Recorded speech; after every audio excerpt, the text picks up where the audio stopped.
ఏంట్రా చదువు ఆపేసేదో ఆలోచిస్తున్నావు?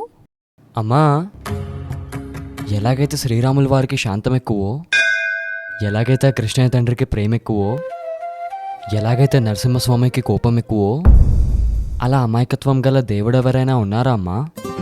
ఓ, ఎందుకు లేరు? ఉన్నారుగా. ఎవరమ్మా? ఇంకెవరు, మన హనుమయ్య తండ్రి. ఏంటి, నిజమా? సర్వలోకాలకే బలశాలుడైన హనుమయ్య అమాయకుడేంటమ్మా? నీకో చిన్న కథ చెప్తారా? తనెంత అమాయకుడో నీకే అర్థమవుతుంది. ఒకరోజు సీతమ్మ తల్లి స్నానం చేసి ముస్తాబవుతూ తన నుదుటిపై సింధూరం పెట్టుకుంటుంటే అది చూసిన హనుమయ్య సీతమ్మ తల్లితో, ఇదేంటి తల్లి అని అడుగుతాడు.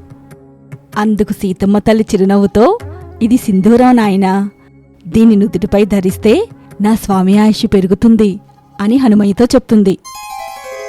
అది విన్న హనుమయ్య ఒక్క క్షణం ఆలస్యం చేయకుండా పరుగును వెళ్ళి గుప్పెట్లో సింధూరం తీసుకుని ఒళ్ళంతా పూసుకుని రామ్ రామ్ అంటూ రామనామం జపించడం మొదలు పెడతాడు.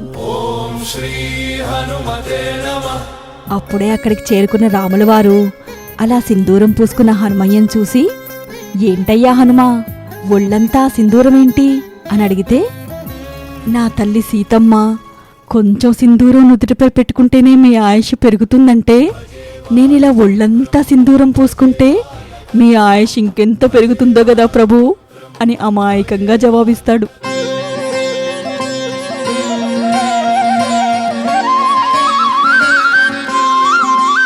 ఆ సూర్యుని సైతం మింగేసి క్షణాల్లో లంకా దహనం చేసి ఆ సంజీవ పర్వతాన్నే అరచేతిలో మోసిన హనుమయ్య ఇంత అమాయకుడా అని ఆ రామయ్య తండ్రే ఆశ్చర్యపోతాడు.